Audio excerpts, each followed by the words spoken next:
Bon, bonjour à tous, on se retrouve pour un nouvel épisode de Apéro Auto. On reprend les bonnes vieilles habitudes. Alors moi, c'est Apéro Auto. Voilà, parce que, donc le bon vieux principe, c'est j'emmerde la loi Evin.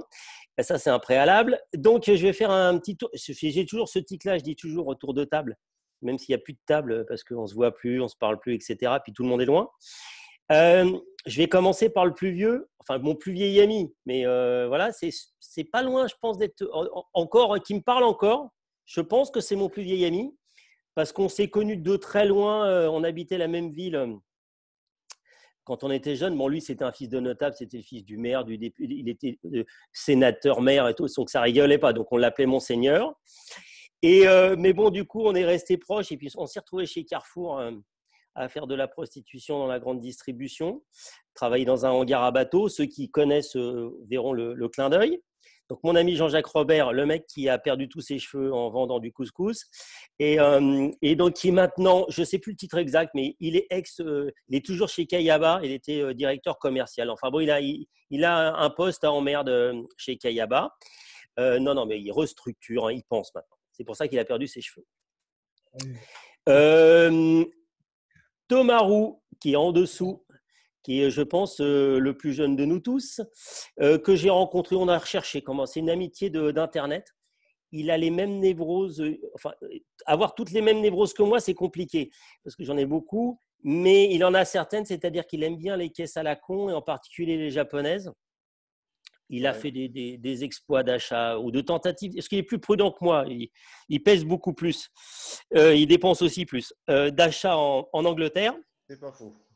Et puis, dans la vie, il fait des trucs chiants, mais il fait des trucs qu'il vaut mieux être pote avec lui parce qu'il s'occupe de la paye. Donc, il faut faire gaffe parce que sinon, ça se passe mal. Donc, lui, il essaie de se débattre avec le Covid et les changements d'une semaine sur deux des nouvelles versions. Et le troisième, le plus beau, le plus sympathique, c'est jamais, ça peut servir. C'est vrai. On ne dit pas assez, mais c'est vrai. C'est vrai. Que j'ai rencontré via mon camarade Nicolas Lapéruque. C'est l'honorable et l'excellent Jean-Baptiste Ledal, avocat, spécialiste en droit routier, mais il nous expliquera que maintenant il est passé dans le droit de la prostitution et le droit de la mobilité. Non, je déconne, vous verrez pourquoi j'ai fait ces petits trucs-là. Donc maintenant, il savait déjà tout faire, mais maintenant il s'occupe aussi de trottinettes. Tout à fait. Il faut être très ambitieux. D'ailleurs, on va commencer mais on ne va pas commencer par le cœur du sujet, on va commencer un truc d'actualité. C'est-à-dire qu'il est parti un peu on a vu une actualité ensemble, il en dira deux mots, sur le fait que maintenant, dans certains endroits, en particulier en zone de montagne, c'est une grande subtilité à la française, il faut avoir des pneus neige, des chaînes, enfin bon, des conneries. Mais en fait, il dérivera pour expliquer, pour déboucler ce truc-là d'actualité. Mais en fait, comme moi, je suis un grand fan de BMW, il m'a touché au plus profond de mon cœur sensible d'enfant. C'est-à-dire qu'avant qu'il convole et qu'il enlève définitivement une jeune fille, il partageait cette jeune fille et aussi l'amitié du père de la jeune fille qui était prêt même, pour s'en débarrasser, non, je dis des conneries, il était prêt à lui prêter sa voiture pour aller au ski. Voilà. Mais Maître Ledal n'avait pas compris à l'époque, il était encore jeune, avant il était passé par l'attraction avant, une Fiat Punto 45 par exemple. Non, je déconne.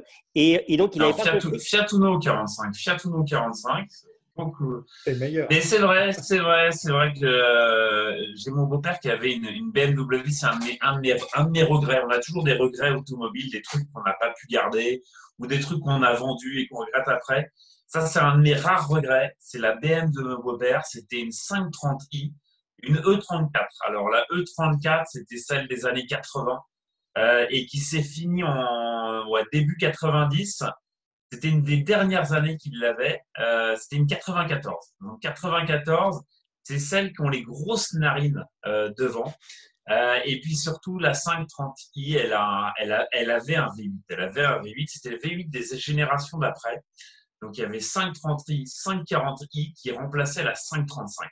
Et c'était une très, très belle bagnole.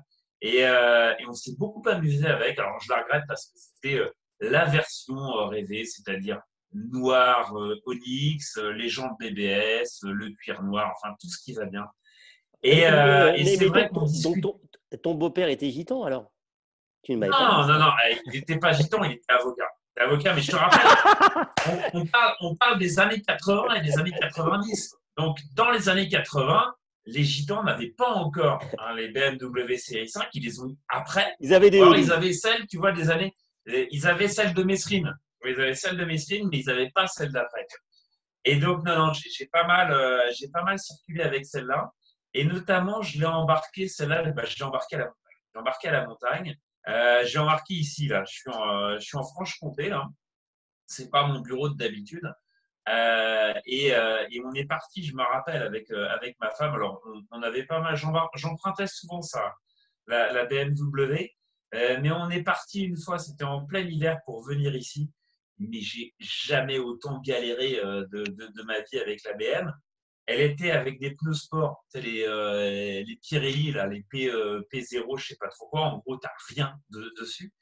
Et c'est là que je me suis fait mettre minable, mais par les Panda 4x4. J'ai découvert les Panda 4x4 ici. Les BX, pareil. Alors, les BX te mettent mais minable. Tu as la belle BMW, mais on te met minable. Je suis arrivé, mais ici, je suis arrivé au bout d'une heure et demie, si tu veux, en Vatanen style, c'est-à-dire qu'à chaque tournant, je chassais un petit peu. Je suis arrivé, mais trempé. Et puis, on est resté pas mal de temps ici, parce que quand je suis arrivé, bon, déjà, j'étais épuisé. J'étais content parce que j'avais pas foutu la caisse dans le décor. Bon, ma femme était encore en vie, donc j'étais pas mal rassuré.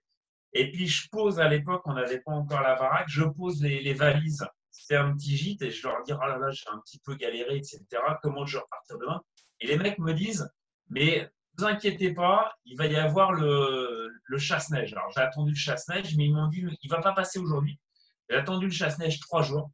Puis au bout de 3 jours, je vois un petit tracteur qui arrive. C'est le tracteur avec, mais pas le vrai chasse-neige, le tracteur avec juste la lame dessus.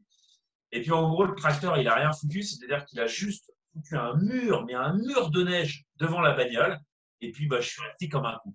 Donc au bout d'un moment, je suis sorti avec une pauvre pelle. On a commencé à déneiger, on a foutu des trucs. Alors, on a foutu des cartons, des cartons sur les roues, des bouts de branches. C'était un peu genre Paris-Dakar style. Dès qu'on accélérait, ça foutait tout en l'air. Ouais, je me suis pas mal galéré avec cette bagnole et c'est là que j'ai appris qu'en fait, il y avait des pneus neige. Il fallait mettre des pneus neige quand on vient, par exemple, à la montagne.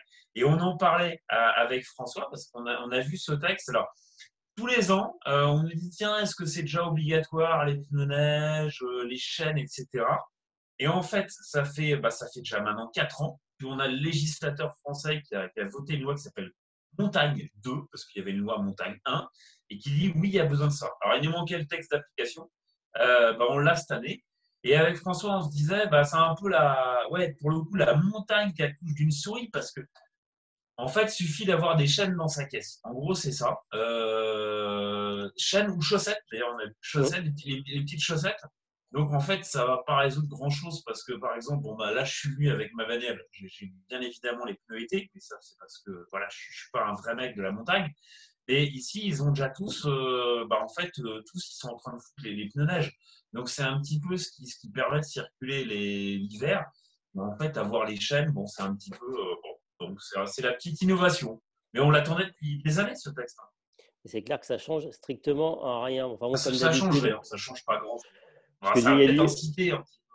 il y a dû y avoir du lobbying de je sais pas qui, de façon comme d'habitude. Bon, mais alors, du coup, comme on parlait gitan, et ça me fait rebondir avec Monsieur Robert qui m'a expliqué que, comme il était il y a un moment, alors je ne me souviens plus pourquoi il se faisait prêter des autos. Vous voyez, je suis cerné que par des mecs qui se font prêter des caisses.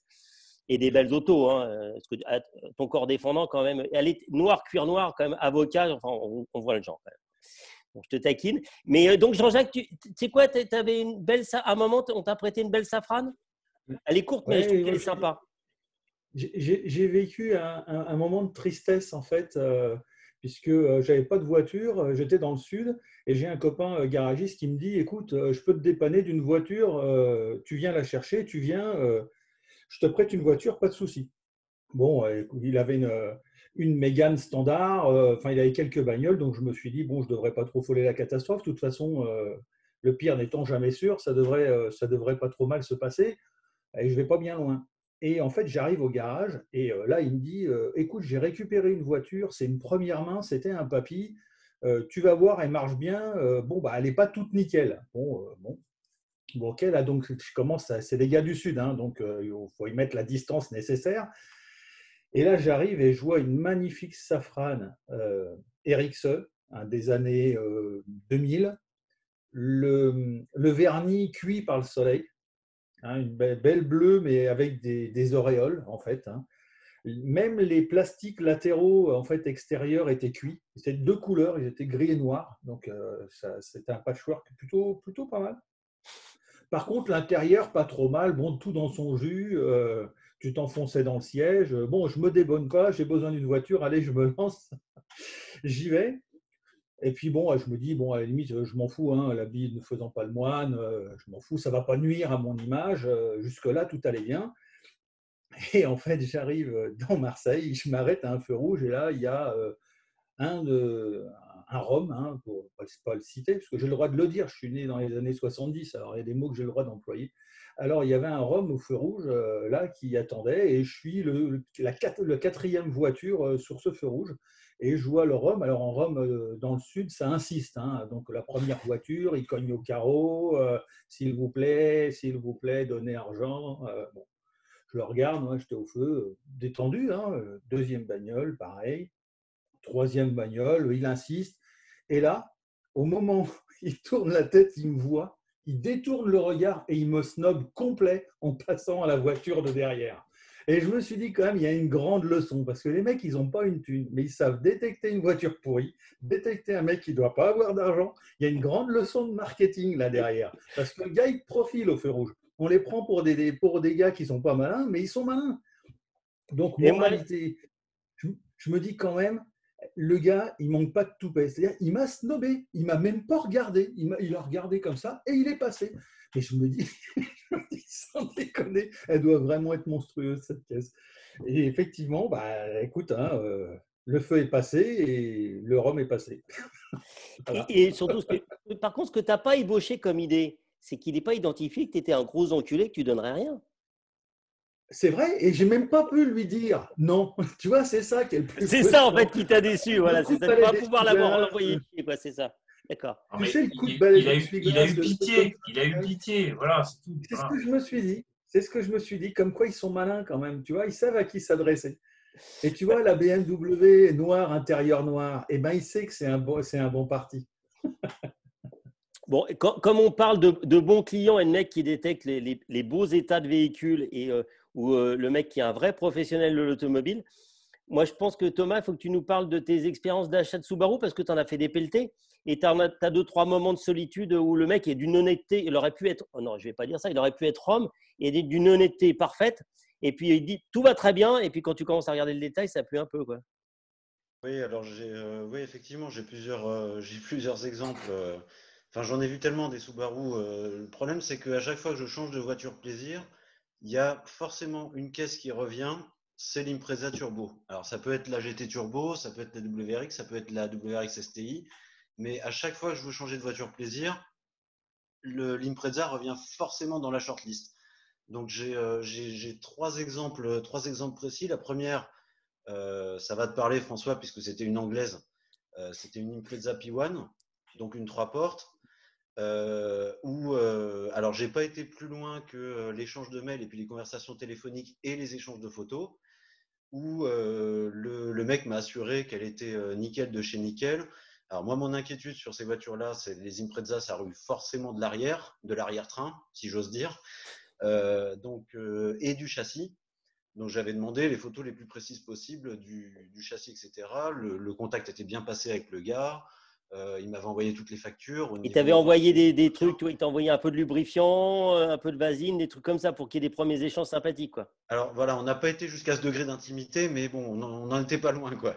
La chose s'est gâtée quand il m'a envoyé effectivement les photos du châssis, où grosso modo, alors j'ai envie de dire le point positif, c'est qu'il n'avait pas cherché à maquiller la chose, comme ça peut arriver de temps à autre. Chez un Anglais, jamais.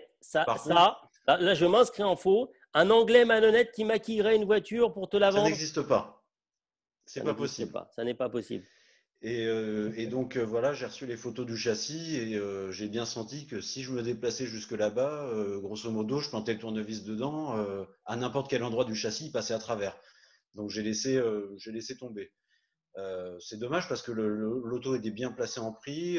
Voilà, au niveau historique, c'était clair, mais voilà, comme on a pu en discuter, moi je pars toujours du principe que une auto, si on l'achète et qu'elle a des soucis, il vaut mieux qu'elle ait des soucis en mécanique qu'en carrosserie. Quand on n'est pas du métier, ça coûtera quand même moins cher à réparer. Ouais. Alors, les deux autres anecdotes que j'ai, c'était en France. Alors, il y en a une sur laquelle je vais passer très rapidement. C'est à l'époque où j'ai acheté la version STI.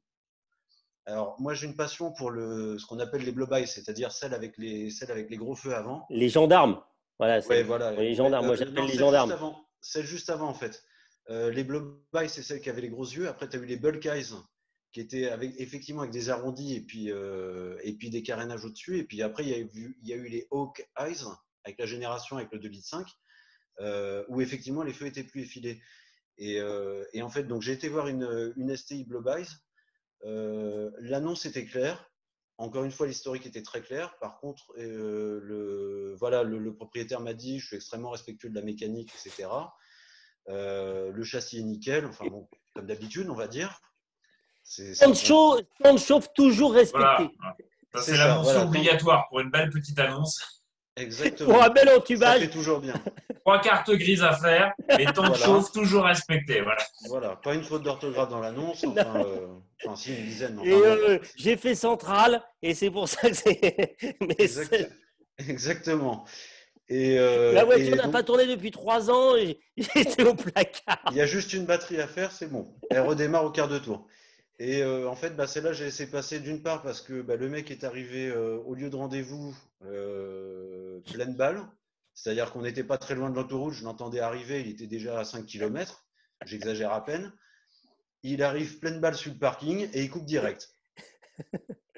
C'est bien sur un moteur turbo. Enfin bon, après chacun sa méthode, mais bon, moi c'est le genre de truc qui me plaît pas trop, quoi.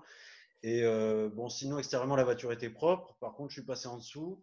Il y avait la caisse était pleine de goudron en dessous. Donc je me suis dit il y a un loup. Au bout d'un moment, j'ai regardé quand même l'auto pour être poli. J'ai testé. Elle était saine au niveau comportement, au niveau moteur, etc. Mais T'es trop quand j'ai vu, exigeant. T'es trop exigeant. je suis assez perfectionniste, ouais, effectivement. Et alors le dernier, c'est quand j'ai acheté ma STI, je voulais une 2005, c'est-à-dire l'année où où Subaru a mis en France, si on accepte la Petersolberg de 2004, mais bon, ça c'est une série spéciale, où ils ont mis le DCCD, c'est-à-dire le contrôle de la transmission, où soit c'est l'ordinateur qui gère la répartition de la puissance entre l'avant et l'arrière, soit on le gère directement via une petite molette dans l'habitacle en disant bon, moi je veux 65% de la puissance à l'arrière pour avoir une voiture un peu plus joueuse, ou 50-50 comme c'est la marque de fabrique de Subaru. Et donc j'arrive, c'est au Vésiné dans les Yvelines. C'est pas un château où habite le maître, mais presque. Donc ça met plutôt en confiance. La voiture est clean de chez clean, intérieur, extérieur, la baie moteur nickel. Et le mec me dit ouais, mais vous savez, moi j'ai un poste très élevé chez un grand équipementier français. Alors je vais pas le citer, mais ça s'appelle Valeo. En fait, ce qui s'est passé, c'est que le mec, il a acheté la voiture neuve chez Subaru à Pontoise. Il a fait l'entretien de contrôle à la fin des 1500 km de rodage. Et après, il m'a dit, j'ai fait tout l'entretien avec des pièces que j'ai récupérées chez Valeo. Mais aucune facture de pièces, aucune facture d'entretien. Il m'a dit qu'il avait fait ça par chez des mecs de Valeo, je veux bien le croire, mais j'ai aucune trace. Et surtout, la voiture, quand j'ai été la voir, elle avait 7 ans, la distribution n'avait jamais été faite. Sur une Subaru, la distribution, c'est Mais le mec était dans le moyen. Il avait des problèmes d'argent, en fait. Et donc, il était obligé de faire des économies. Je pense pas au prix de la voiture par rapport au prix de sa baraque. À mon avis, il était largement perdant en vendant la Subaru. Mais enfin, non, mais des fois, je rigole, mais des fois, c'est vrai que tu comprends pas trop les fonctionnements de certaines personnes sur l'entretien. Et bon, j'étais prêt à faire un petit effort. J'ai essayé de négocier un peu, sachant que j'avais un très bon ami à moi qui entretient toutes mes voitures, qui était à 2 km à côté, qui est venu la voir avec moi, puisque lui, il en était à sa 10e Subaru. Je dis, écoute, si je l'achète, viens direct dans ton garage, on fait la distrib, on fait un entretien sérieux et puis on n'en parle plus. Mais ce qui m'a un peu gonflé, c'est que le mec m'a pris de haut, quoi. Oui, mais vous comprenez, je suis contrôleur des gestions de chez Valeo. moi, je m'y connais, etc. Vous y connaissez rien. Donc, voilà, j'ai lâché l'affaire. Et surtout, il ne voulait pas négocier un seul centime sur le prix. Ah bah alors là, hein, s'il voulait pas lâcher un peu le cochon, moi je vais me mettre dans l'autre sens. T'as les mecs qui viennent qui disent bah alors, faites une petite remise. Eh non. Et là, Bah, moi, tu sais, après, chacun sa façon de voir les choses. Moi, j'ai du genre à chercher des véhicules qui sont corrects et à un budget ouais, non, non. raisonnable. Si je peux gratter 500 balles par-ci par-là, ok, mais avec des arguments justifiés. Maintenant, voilà, là, la voiture était à 15 000 euros, si je me souviens bien. Je lui en ai proposé 14 000 en lui disant, bah voilà, une distrib sur une Subaru, ça coûte quand même un petit peu. J'ai aucune facture de pièces. Enfin voilà, j'ai argumenté mon discours, si tu veux, mais je voulais pas le saigner. Si vraiment je voulais le saigner, je lui aurais dit, écoutez, je vous en propose 10. Il n'y a pas d'entretien, il n'y a rien. Votre bagnole, c'est une merde, et puis c'est tout. Mais voilà, je pars du principe à la base, je cherche et puis je vais voir des voitures qui me semblent à un tarif raisonnable. S'il y a une petite marge de négo, tant mieux. Et que je peux le justifier, tant mieux aussi. Si c'est pas justifié, bon bah je passe mon tour et puis c'est tout. Ce qui m'a surtout gonflé, c'est qu'ils me prennent de haut, quoi. mais non, bah, moi, non, mais là, moi, c'est moi qui fais un peu la transition. C'est plus que je réagissais par rapport aux histoires de négo et tout, parce que quand tu as vendu, mais toi, c'est ton cas aussi, quand tu achètes et quand tu revends beaucoup de voitures, le défilé des PNQ ou alors les mecs qui par message te disent, tu t'affiches à 15 et qui disent, je vous en propose 7000 en liquide. C'est ça.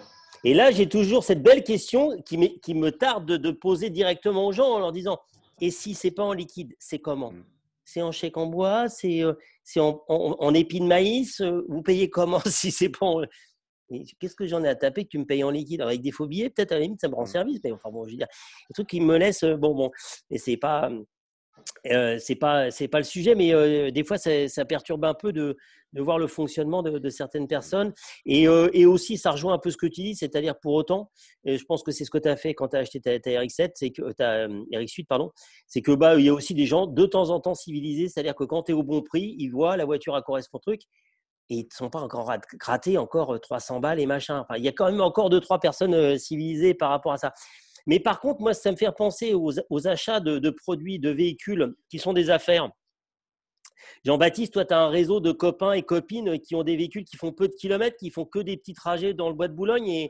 Et a priori, tu as des affaires à faire, non ? Parce que tu m'as dit que tu avais beaucoup de clients qui pouvaient te proposer. Alors, je m'adresse aussi à mes camarades. Ça roule pas très vite dans le bois, hein, généralement, de toute façon. Ouais, mais alors, c'est des voitures qui ne sont pas matraquées. Hein. Non, mais le problème, c'est plutôt des camionnettes. Mais je sais que Jean-Jacques, il cherchait une camionnette avec pas beaucoup de kilomètres pour trimballer les motos des gosses.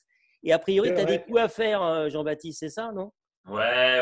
Non, mais on en parlait un petit peu de cette clientèle. Alors, c'est une clientèle que j'ai moins. C'est ce que je te disais, ça va, ça vient. C'est un peu comme les équipes de foot. Ça va, ça vient. C'est beau. Ah ouais, c'est le cas de le dire.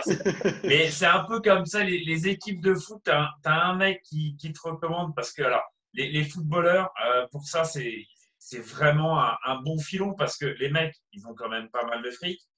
Souvent, tu as des internationaux. Donc, les internationaux, en fait, ils n'ont jamais de permis parce que, en fait, ils ont un permis en Allemagne ou ils ont un permis et ils viennent en France, mais ils vont peut-être repartir au bout de 6 mois. Donc, ils ne s'en mettent pas. De toute façon, ils ne savent pas faire tout ce qui est administratif, ils ne le font pas. Donc, ils n'ont jamais le permis qui vaut bien. Ils se font toujours choper en excès de vitesse parce que les mecs, ils roulent en Maserati, en Lamborghini au bout d'un moment. Alors, ils vont pas bien loin, mais ils se font choper. Et puis, on défend un, et puis il y en a un qui file le nom, tous les gars de l'équipe. Et puis, au bout d'un moment, tes contacts partent, ou ils partent à l'étranger, donc tu es content pour eux, mais bon, moi, je ne plaide pas à l'étranger, donc voilà. Et ça fait un peu pareil avec les péripatéticiennes. Donc, les péripatéticiennes, à un moment, on a eu tout un filon. Et donc, elles se filaient notre nom, et puis on a eu 5-6 ans, on a eu une petite clientèle de péripatéticiennes. Et on en discutait avec François parce que là, on a le couvre-feu. Et le couvre-feu, donc dans les grandes villes, on pense à plein de gens qui vont être embêtés aussi. Et les péripatéticiennes, ou les péripatéticiens, ils vont être quand même pas mal embêtés. Leurs clients vont être embêtés. Et c'est des gens qui ne vont pas pouvoir bosser le soir. Et donc, ça, c'est quand même une grande tristesse. Et sur ces péripatéticiennes, on avait c'est devenu un peu une des petites histoires du cabinet. Parce que ces péripatéticiennes, pourquoi est-ce qu'on les a au cabinet? Parce que ce sont des conductrices. Donc, elles conduisent, comme disait François, les petits camions. Et on avait eu comme ça une cliente qui était venue nous voir il y a des années. Et puis, elle avait eu un problème, je ne sais plus si c'était de l'alcool au volant, plus de permis. Enfin, elle avait un problème de droit routier. Et ça s'était très, très mal passé au niveau de la garde à vue. C'était loin, c'était à une époque où il y avait encore pas mal de garde à vue en droit routier. Et ça s'était très mal passé. Alors, elle s'était fait arrêter. Elle était avec un ami qui circulait avec elle. Et en fait, ça s'était très mal passé dans les locaux de la garde à vue parce que on lui avait demandé d'enlever ses collants. Parce que quand on est en garde à vue, pas que les gens se suicident, et ben on leur enlève les lacets, on leur enlève les ceintures et puis les collants. Alors, quand on enlève les lacets, en général, c'est pas trop embêtant parce qu'éventuellement, on a des pompes, ça tient moins bien. Quand on enlève la ceinture, normalement, on a toujours un pantalon. Et quand on enlève les collants, normalement, on a une culotte. Et sauf que là, cette personne n'avait pas de culotte. Et donc, tout de suite, ça l'a un petit peu mise très mal à l'aise de devoir enlever ses culottes alors qu'elle n'avait pas de culotte. Et ma jeune collaboratrice qui plaidait le dossier, arrive le jour J à l'audience et puis ça se passe pas très bien. Ça se passe pas très bien avec un procureur qui commence à insinuer que notre cliente était peut-être péripatéticienne. Alors ma collaboratrice est partie tout de suite dans les tours. Quand elle est revenue au cabinet, elle était rouge comme une pivoine. Et puis elle vient me dire, ouais, Jean-Baptiste, le procureur, tu comprends, il a dit que notre client, il l'a traité de pute. Alors moi, je lui dis, c'est inadmissible, comment est-ce que vous osez? Déjà, cette personne qui est partie en garde à vue, on lui a demandé d'enlever son collant, et là, vous la traitez de prostituée, etc. C'est inadmissible, qu'est-ce qui vous permet? Enfin, elle est vraiment montée dans les tours. Le procureur était vachement emmerdé, puis de temps en temps, on se dit, merde, en fait, non, ça ne devait pas être une péripatéticienne. Et donc, la cliente s'en sort avec pratiquement rien parce que tout le monde était très emmerdé au tribunal. Et puis, elle me dit, ouais, mais tu te rends compte quand même, insinuer que c'est une péripatéticienne. Puis là, je regarde, je dis, mais ouais, c'est une péripatéticienne. Puis elle me dit, mais quoi, c'est une péripatéticienne? Je dis, oui, mais elle me dit, mais tu ne me l'as pas dit. Je dis, oui, je te l'ai pas dit. Je sais pas, ça me semblait évident. On est au Bois de Boulogne. Un petit camion, Bois de Boulogne, avec un ami sur le fauteuil passager. Sincère, un ami sincère. Un ami sincère, et puis surtout, il y a un petit indice, c'est quand tu n'as pas de culotte, en général, Bois de Boulogne, voilà. Et donc, c'est devenu un petit peu ce truc. Ça a fait marrer tout le monde au cabinet, mais pendant des années. Et c'est devenu un peu le truc de bizutage. C'est-à-dire que dès qu'on a des nouveaux collaborateurs ou nouveaux collaboratrices, si on a un dossier avec une péripatéticienne, on leur file dans les pattes sans leur dire bien sûr que c'est une péripatéticienne et on voit quand est-ce qu'ils vont découvrir que notre client ou notre cliente a une activité un peu spéciale. Donc ça on s'est bien marré. Mais on a plein de dossiers. On a eu un nouveau dossier il n'y a pas longtemps, je te parlais. Alors effectivement, François m'a présenté en disant que je suis un avocat du droit automobile. Mais maintenant, c'est plus chic. Le mot à la mode, c'est droit des mobilités. Donc, mobilité, on dit mobilité, tout de suite, ça fait plus chic. Et je fais mobilité parce que je fais la trottinette aussi. Donc là on est en train de finaliser avec mon éditeur un bouquin sur le droit des trottinettes. C'est bon quand on passe de la pipe à la trottinette, quoi. Pardon. Alors, pourquoi? Alors, c'est une histoire de télescopage, mais on commence à avoir des dossiers intéressants avec les trottinettes parce qu'en fait, la plupart des mecs ne savent pas qu'il faut assurer ce truc quand même. Donc ça, l'assurance est obligatoire.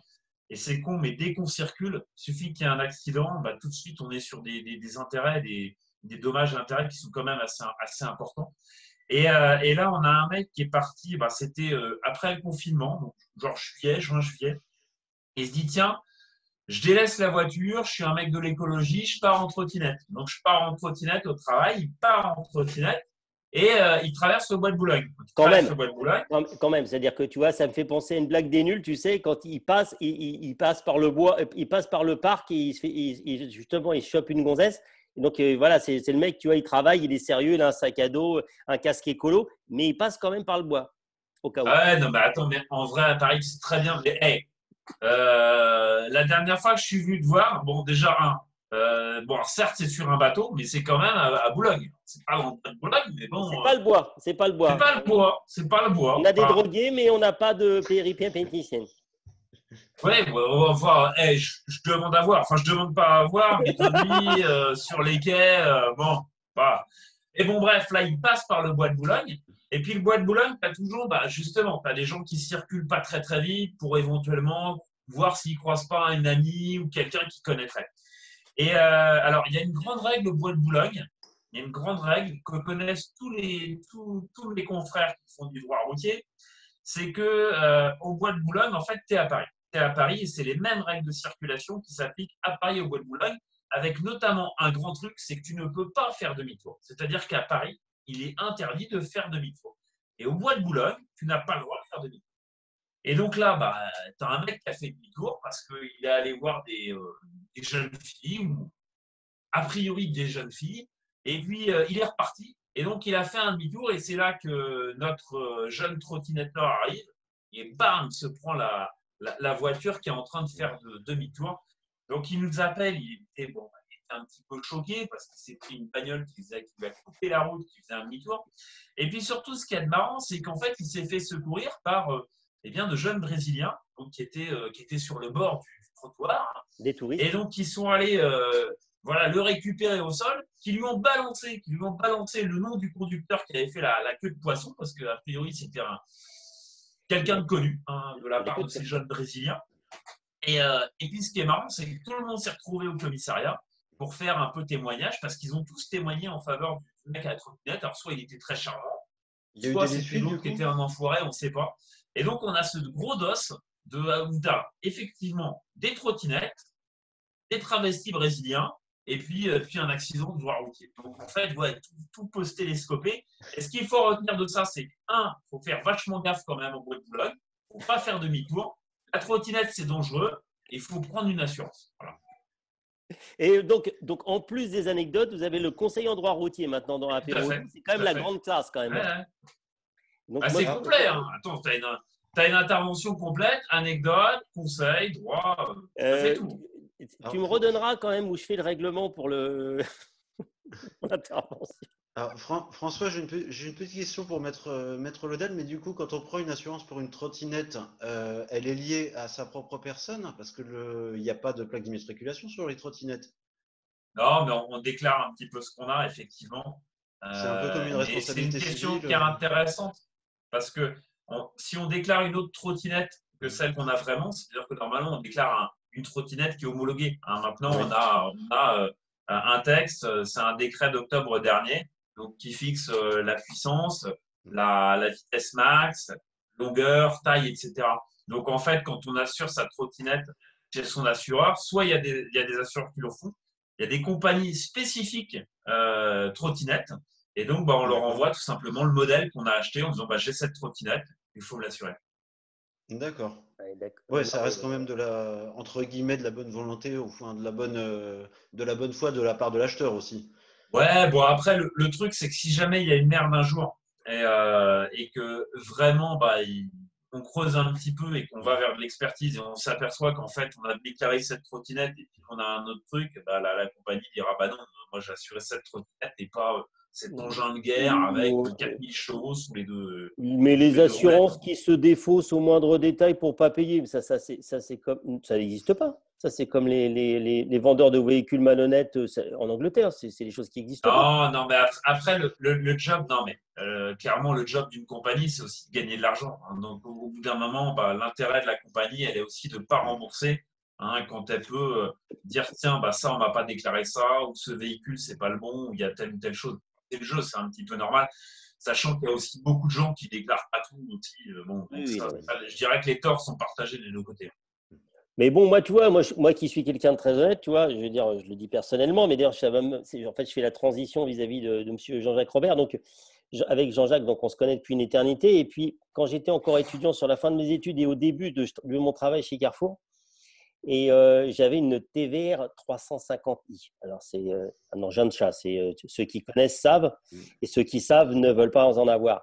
Et donc, ce qui est marrant, c'est qu'on a discuté de l'émission, de ce qu'il pouvait raconter comme conneries. Et il m'a dit, non, mais de toute façon, tu te souviens quand on est tombé en panne avec la 350i.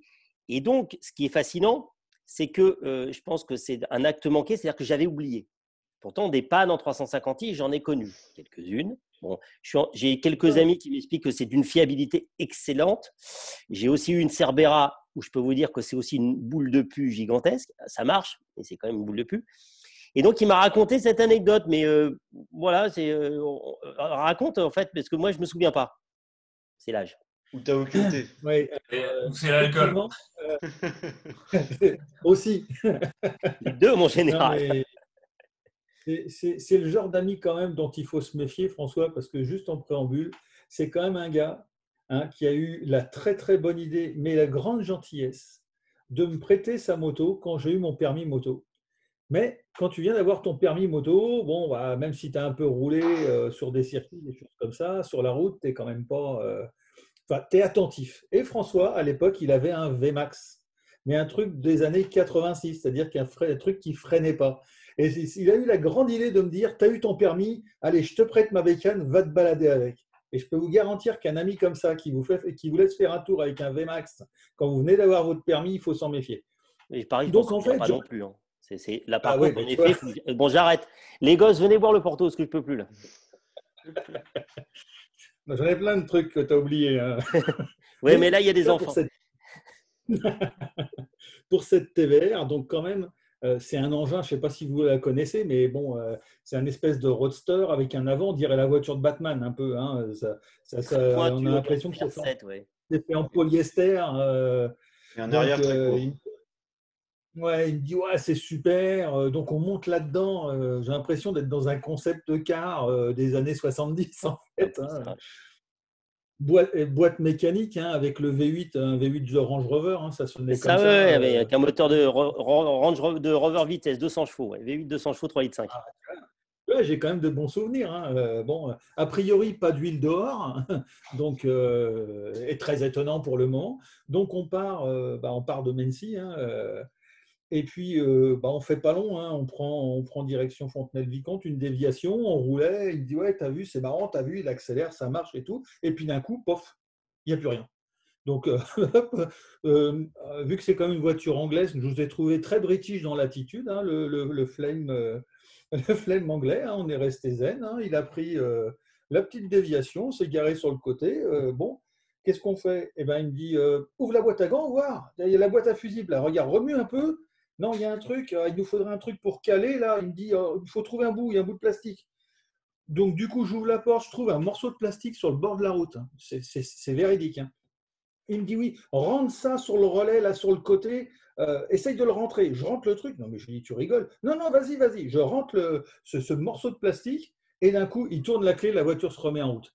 Et ça c'est quand même exceptionnel parce que on arrivait là avec ces bagnoles. Jamais, déjà dans ma tête, j'étais en train de me dire bon, comment on va rentrer la bagnole?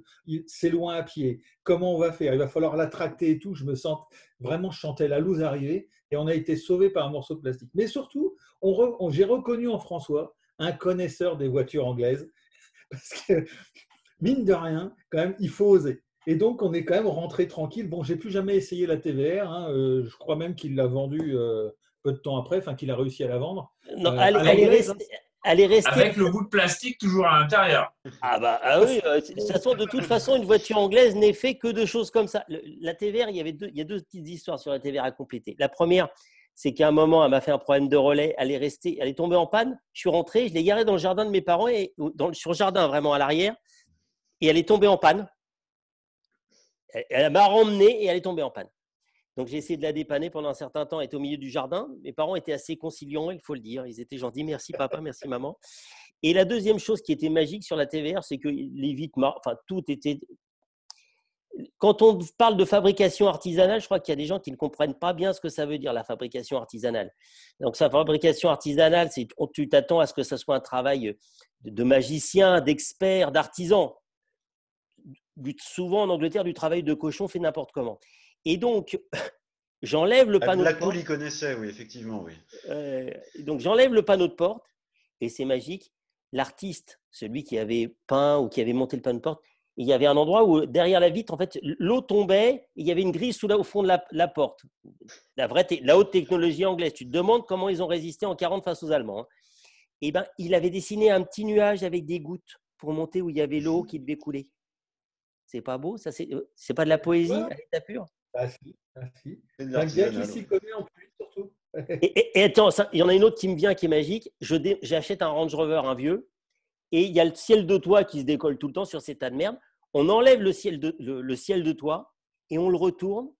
Et là, il y avait écrit au marqueur écrit John to Paul, we will have tea at 6. Et donc, les mecs, C'est dans l'ancêtre du l'usine Range SMS en Rover, fait. merde, j'ai pas de papier pour mettre un mot à John. Tiens, file-moi le marqueur. Et alors, on lui laisse comme ça en vertical.